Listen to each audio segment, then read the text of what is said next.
अस्सलाम वालेकुम वरहमतुल्लाहि वबरकातुह।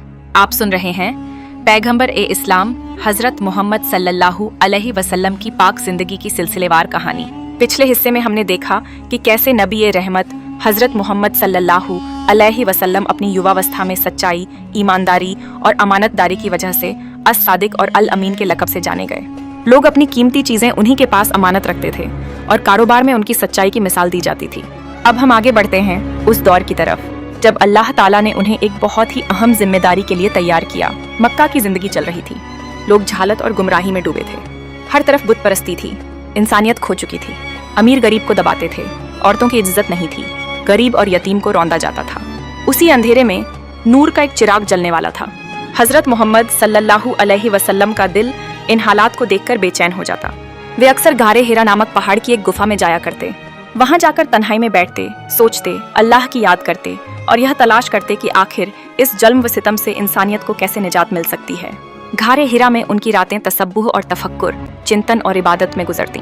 यही वह मुकाम था जहां से नबुव्वत, पैगंबरी का सफर शुरू होने वाला था। और फिर रमजान की एक रात जब हजरत मोहम्मद सल्लल्लाहु अलैहि वसल्लम घारे हिरा में इबादत कर रहे थे, अचानक हजरत जिब्राइल अलैहिस्सलाम आए। उन्होंने नबी सल्लल्लाहु अलैहि वसल्लम को सीने से लगाया और कहा, इकरा यानी पढ़ो। नबी सल्लल्लाहु अलैहि वसल्लम ने जवाब दिया, मैं पढ़ना नहीं जानता। जिब्राइल अलैहिस्सलाम ने दोबारा और फिर तीसरी बार उन्हें कहा और उसके बाद अल्लाह की किताब की पहली वही नाजिल हुई, पढ़ो अपने उस रब के नाम से जिसने पैदा किया। उसने इंसान को लहू के लोथड़े से पैदा किया।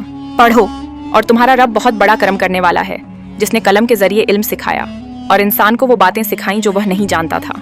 यह अल्लाह की किताब कुरान करीम की शुरुआत थी। यह वह लम्हा था जब पूरी इंसानियत की किस्मत बदल गई।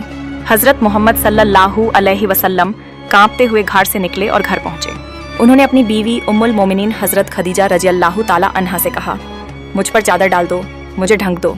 खदीजा रज़ियल्लाहु ताला अन्हा ने उन्हें संभाला और तसल्ली दी। नबी सल्लल्लाहु अलैहि वसल्लम ने जो कुछ हुआ सब बयान किया। हजरत खदीजा रज़ियल्लाहु ताला अन्हा ने बड़े यकीन से कहा, कसम अल्लाह की, अल्लाह आपको कभी रुस्वा नहीं करेगा। आप रिश्ते निभाने वाले हैं, सच्चे हैं, गरीबों की मदद करने वाले हैं, मेहमानों की खातिर करते हैं और मुसीबत ज़दा की मदद करते हैं। उन्होंने नबी सल्लल्लाहु अलैहि वसल्लम को अपने चचेरे भाई वरका बिन नौफल के पास ले गईं। वरका ने सारी बात सुनकर कहा, यह वही फरिश्ता है जो मूसा अलैहिस्सलाम के पास आता था। अगर मैं जिंदा रहा तो जरूर आपके मिशन में मदद करूंगा।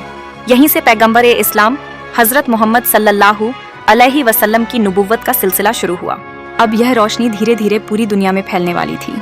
अगली किस्त में हम देखेंगे कि नबी सल्लल्लाहु अलैहि वसल्लम ने सबसे पहले किसे इस्लाम की दावत दी और मक्का के लोग उनकी दावत पर कैसे रद्द ए अमल प्रतिक्रिया दिखाने लगे।